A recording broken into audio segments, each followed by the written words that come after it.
Hiki ambacho kinaendelea Jeff Leah, ungerudi kidogo kabla ya kamanda nani Magunga. Sawa Magunga, kuna aina ya kikosi ambacho tayari watu wanakiamini cha Young Africans, Pacome, Dumbia, Mzize, ameongezeka pia Azize Ndambwile kwa kitu ambacho amekionyesha, pamoja na wachezaji wengine. Mwalimu haendelee na kile kikosi ambacho tayari kinaaminika, au aendelee kuwaingiza wachezaji taratibu waingie kwenye mfumo na baadaye Young Africans tuione kama ambavyo tunatamani kuiona au kama ambavyo mashabiki wanatamani kuiona? Nafikiri mwenye jukumu sahihi zaidi la kutaja kikosi ama kujua ni wachezaji gani wanatakiwa kuhusika kwenye mchezo ni mwalimu. Inawezekana nyinyi mashabiki mnamwamini Dumbia, mnamwamini Pacome, lakini mwalimu ndo anajua nani anastahili zaidi kupata nafasi kwenye mchezo. Na kupata nafasi haishi tu kuwa wewe kwa mchezaji kuwa na uwezo peke yake. Wakati mwingine mwalimu anaangalia attendance ya program kwa wiki nzima kwenye uwanja wa mazoezi, and then approach ya mchezo. Unaweza kuwa umefanya vizuri kwenye uwanja wa mazoezi, una kiwango kizuri, lakini mechi haikuhitaji wewe, inamhitaji Jumaa. Unanielewa? Na mwalimu pia hahitaji kutengeneza wafanyakazi yeye ndani ya timu. Wachezaji wapya wamefika kikosini. Kwa anachokifanya mwalimu, anawapa nafasi wachezaji wengi ili kupata partnership iliyokuwa bora. Unajua wakati wa ujenzi wa timu, mwalimu anachokihitaji zaidi ni performance kwa mchezaji kwanza mmoja mmoja. Baada ya kupata performance ya mchezaji mmoja mmoja, ndivyo ambavyo anakuja kuangalia ni falsafa ipi ama ni mbinu zipi nitumie kuwa connect hao wachezaji. Akishaanza kuwa connect, baadaye anaanza kutafuta ile best connection. Kwamba kwenye midfield akicheza Duke Abuya na Azizi, napata tactical balance kuliko labda akicheza Balakonte na Azizi. Kwenye eneo la center back akicheza Job na Mwamnyeto, maybe kuna kitu ndapata bora zaidi kuliko akicheza fulani na fulani. Kwa hiyo and then tunapozungumzia approach ya mchezo, kuna wakati mwalimu anaweza kawa anahitaji labda kuwa na viungo ambao ni runners zaidi kwenye midfield kuliko kuwa na viungo ambao ni carriers zaidi kwenye eneo la kiungo. Kuna siku mwalimu atamwanzisha Mudathiri, kuna siku mwalimu ataanza na Duke pamoja na Azizi. Why? Kwa sababu anajua hawa ni aina ya wachezaji ambao wananipa vitu tofauti kwenye ile eneo. Lakini kuna wakati mwalimu anaweza kaanza, mfano kama jana alianza na Max, alianza na Lassine Kouma. Mwalimu anajua technically hawa wachezaji wako gifted, kuna kitu ambacho wanaweza wakafanya. Kwa hiyo wakati mwingine mwalimu anakaa na mstadi mpinzani, anaangalia ubora na madhaifu, and then anarudi kwenye timu yake na kundi la wachezaji wa aina hii. Ni profile zipi nikiziselect hapa, nitapata combination iliyokuwa bora, lakini nitapata balance kwenye uchezaji wangu wakati wa kushambulia, wakati wa kuzuia na hata wakati wa transition. Kwa hiyo nafikiri wakati mwingine pia mwalimu anaweza kawapumzisha wachezaji kwa sababu labda anaangalia uzito wa mchezo, anaangalia ratiba yake iko vipi kwenye mchezo unaofuata, and then anaona kuna baadhi ya wachezaji mnahitaji tu kupumzika, kuna kundi hili naweza nikalitumia na nikapata matokeo. Kwa hiyo nafikiri kwa mwalimu mimi sina shaka naye kuhusiana na aina gani wachezaji anaenda kuwatumia. Lakini kitu kingine ambacho nilikuwa nataka nikiongezee Sara ni kwenye issue ya Musa Balakonte. Ashraf anazungumzia class ya Balakonte. Of course mimi naheshimu pia daraja la Balakonte. Lakini kwenye football daraja ama viwango huwa vichezi mpira. Sisi tunachohitaji ni utekelezaji wa majukumu katika siku husika. Na sio lazima una muendelezo kila siku. Kwa sababu ile ni kazi, ni kama ukija hapa kazini, kuna siku tu utakuwa haupo sawa. Kwa hata ufanisi wa kazi yako utakuwa chini. Ni the same way kwa Balakonte, lakini tunamjaji Balakonte kutokana na kile ambacho tunakiona. Unajua kusajiliwa kwenye timu kuna vitu ni basic tu, uhitaji hata siku 5-6 wewe kuvifanya ndani ya timu. Unacheza eneo la kiungo. Musa Balakonte si deep line playmaker mzuri. Yaani si kiungo aina ya kina Khalid Aucho. Sisemi yupo kwenye daraja hilo, aina ya viungo wao. Mwalimu anahitaji kiungo wakati wa chini awe na uwezo wa kuisaidia timu kuprogress mpira. Yaani mpira uhame kutoka eneo lao kwenda kwenye eneo la mpinzani. Kwa hiyo ukitaka kiungo aina hiyo lazima uhakikishe na kiungo ambaye ni pressing resistance, yani watu hata kimwekea pressure sio jambo rahisi kumpora mpira. Lakini unahitaji kiungo ambaye ni mtu wa kutake risk, kupasia mpira kwenye pressure. Jana kilichokuwa kinashindikana ni uwezo wa Balakonte kupenetrate mpira kwenye pressure. Wakati huo akiamini ya kwamba inawezekana watu wakaintercept hapa na tukafungwa. So mchezaji ambaye ana technical ability kubwa, kwake ni kitu rahisi tu kutake risk kwamba nahitaji kuwa mfanisi zaidi, kuwa na kutengeneza ubora wa pasi ambazo anapiga. Lakini kitu kingine hata wakati akiwa anapokea mpira huku akiwa amewapa mgongo wa pinzani, bado ni changamoto kwake kwa sababu ukicheza kwenye eneo la kiungo muda wote utakumbana na pressure. Ni sasa na mshambuliaji. So tunajua kukumbana na pressure muda wote utahitaji kupiga back passes, lakini ni sahihi kwa wakati huo. Kuna wakati tunahitaji ukumbane na hiyo pressure lakini uprogress mpira uende mbele. So ni namna gani unaweza kufanya hicho kitu? Na ndio hapo tunashauri watu kuwa na uwezo mkubwa wa kuscan. Kusoma mchezo inategemeana na namna gani unaweza kuscan, kunusa hatari na kusoma huo mchezo. And then baada ya kusoma mchezo nini ambacho unakielewa kuhusiana na huo mchezo. So then maamuzi gani ambayo unayafanya kwenye huo mchezo. Bana vipi lakini George? Safi. Uko sawa? Yeah, mimi swali langu ni kwamba nafikiri Yanga walivyokuwa na msajili Bala Conte walijua profile yake ikoje. Yeah. Labda itachukua muda gani wao kumstudy vizuri zaidi mchezaji huyu na pengine matumizi yake yakawa tofauti na hapo hivi kwa jinsi ambavyo anaonekana, kwa sababu kama I think watu bado hawajapata uhakika kama Bala Conte anaweza kaisaidia Yanga katika eneo hilo. Inaweza isichukue muda mrefu kwa sababu mwalimu ana observe kile ambacho kinafanyika kwenye baadhi ya michezo au kimefanyika kwenye baadhi ya michezo.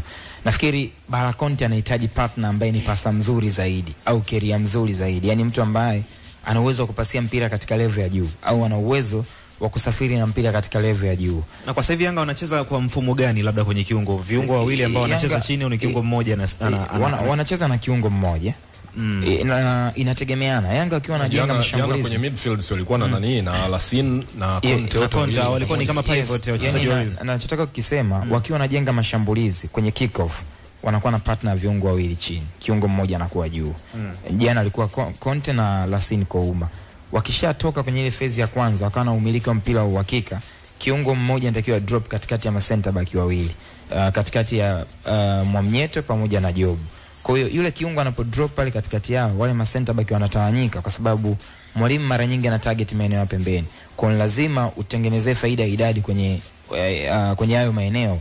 Katikati anapokuwa kiungo mmoja, kazi yake ya kwanza ni kuwa na uwezo wa kupenetrate mpira katikati ya kiwanja, lakini pia kutengeneza idadi nzuri ya kudili na counter attack endapo mpira utapotea. Sasa kama unakuwa na kiungo mmoja katikati ya center back wawili, unahitaji kuwa na kiungo mwenye uwezo mkubwa kuupasia mpira, kuutunza mpira na kuaffect ama kuathiri timu inapokuwa na mpira na bila mpira. Timu inapokuwa na mpira ni athari zipi zinahitajika? Kuonekana. Of course unatakiwa kuleta urahisi.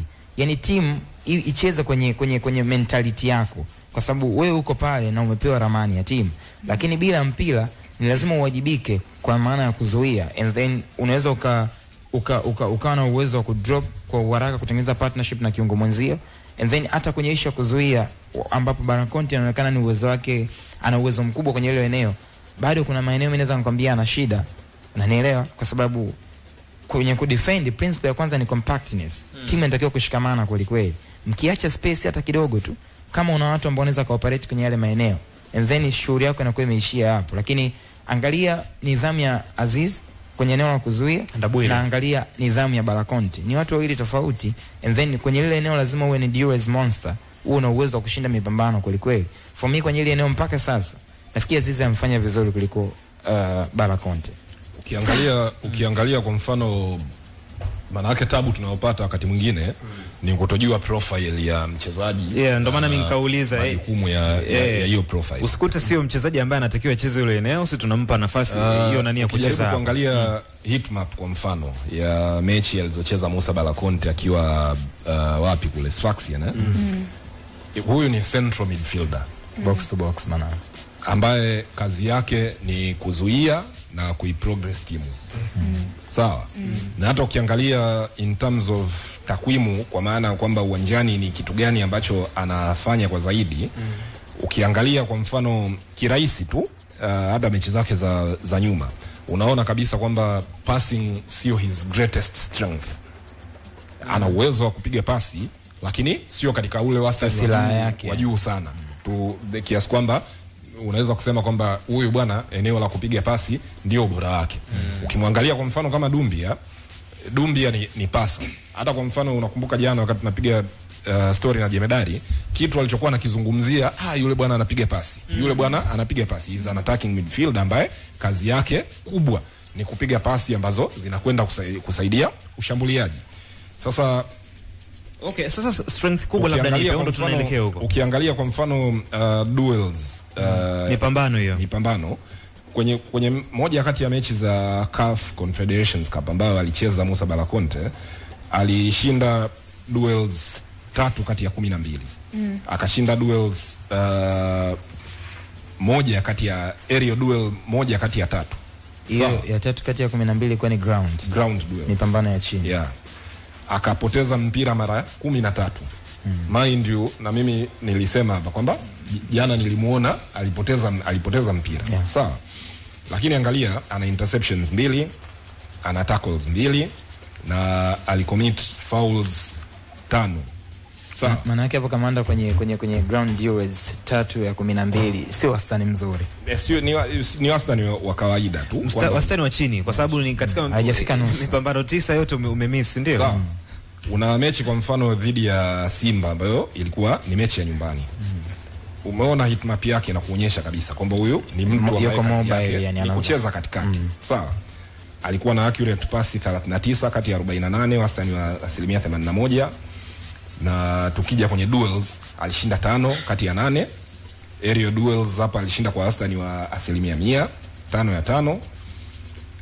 Alipoteza mpira mara 12. Kwa hiyo unaona hiki kitu cha kupoteza mipira ni kawaida kwake kwa sababu he is not a great passer. Yeah, of course. Sababu hizo passes hizo zinapigwa na mawinga. Sio hata pia sio aina mchezaji ambaye unaweza kusema ana ubora kwenye kusafiri na mpira. Yaani akawa na mpira na mguu kufanya dribble. So tukijaribu kuangalia maybe strength yake iko wapi? Hata katika kwenye lineup ya our Sfaxian alikuwa anapangwa katikati ya watu wengine ambao they are good passers. Kwa mfano huyu Gasu Traore, angalia ana wastani wa pasi 18 kati ya 23 kwa 71. Kuna huyu Sekuhi ana wastani wa pasi nzuri 44 kati ya 54, kwamba alipoteza pasi 10 peke yake kwa wastani wa 81. Kwa hiyo yeye kazi yake ilikuwa ni kuwalinda hawa. Sawa. Kwa hiyo inawezekana kwamba watu wanataka kuona ubora wake. Hapo point umeipata. Mpira ukiwa mguuni. Najaribu kufikiria kwa sababu kuna point hapa kamanda ameongea msingi sana mwishoni kwamba kazi ya jamaa akiwa na Sfaxien ilikuwa ni kuwapa security wale viungo ambao wana uwezo wa kuleta ufanisi wakati. Yes, kwamba kuna mtu atapoteza mpira mbele, hawezi kurudi. Sawa. Ule mpira ukipotea, mshambuliaji anataka kuinstigate counter attack. Anakuja kukutana na Musa. So tukijaribu labda kufanya hiyo namalizia kidogo. Yaani kuunganisha tu point yako. Kutafuta ubora wa huyu mtu kwenye mechi dhidi ya timu ambayo ilikuwa haishambulii kabisa. Sawa. Uwezi kuona ubora wake. So probably hata hiyo mechi ya jana it wasn't the right match kwake kwa sababu unajua kabisa kwamba huyu mtu he is a central defensive midfielder. Sasa mimi kamanda, kwa mujibu wa maelezo yako ni kwamba ili tuone ubora wa Balakonte lazima Yanga inashambuliwa sana, si ndio? Yes. Kwa sababu kwa mujibu wa maelezo yako si kwamba huyu anasaidia wenzake pindi ambapo timu inakuta imepoteza mpira. Na kwa jinsi Yanga wanavyocheza sio timu ambayo itapoteza mpira mara nyingi. Mimi Yanga watakuwa ndani ya umiliki muda mrefu. Ndio maana nasema kwamba huyu yeye kazi yake ni kuwashadow wenzie.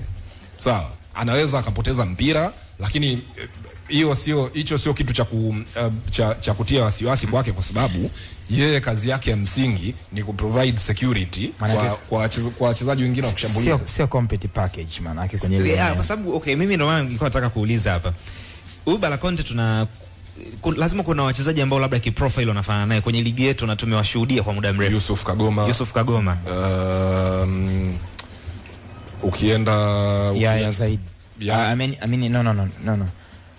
Jana huyu alikuwa mchezaji wa Pamba. Peter Bajana maybe. Bajana huyo Kevin Nash Naftali. Yes. Lakini pia kuna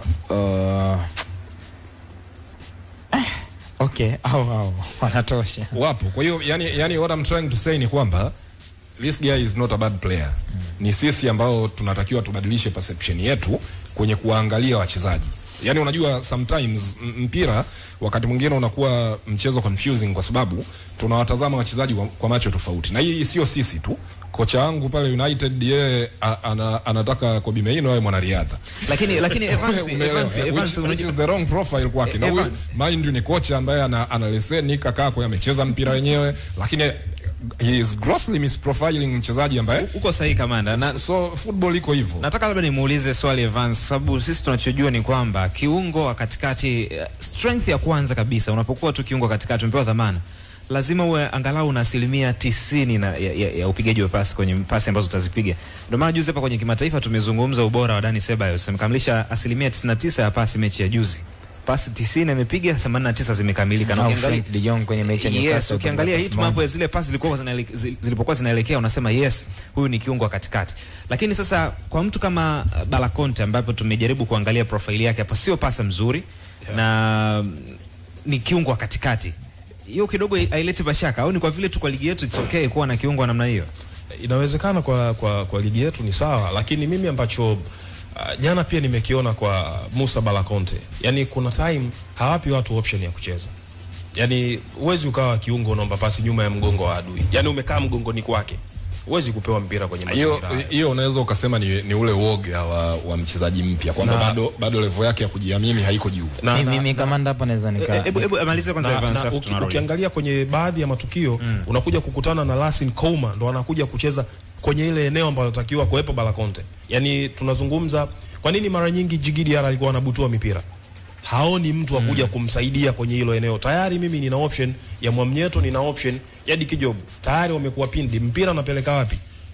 Asogee mtu ambaye anaweza kumpa mpira na kuprogress. Naamini labda muda mwingine ni yeye mwenyewe anatambua udhaifu alionao kwenye passing, na ndio maana anajaribu kuescape mazingira. Alikuwa anashuka Lassine Kouma, anachukua mpira, timu inaondoka. Kwa hiyo mimi naamini kuna issue labda ya confidence ambayo ametoka kuizungumza Kamanda. Tunarudi muda sio mrefu tuangalie namna gani ambavyo anaweza kaboresha Musa Bala Conte. Niko na Sara Kikia, Kamanda Jeff Lair, George Magunga Evans na Ashraf Junior. Crown Media. Hapa ni nyumbani.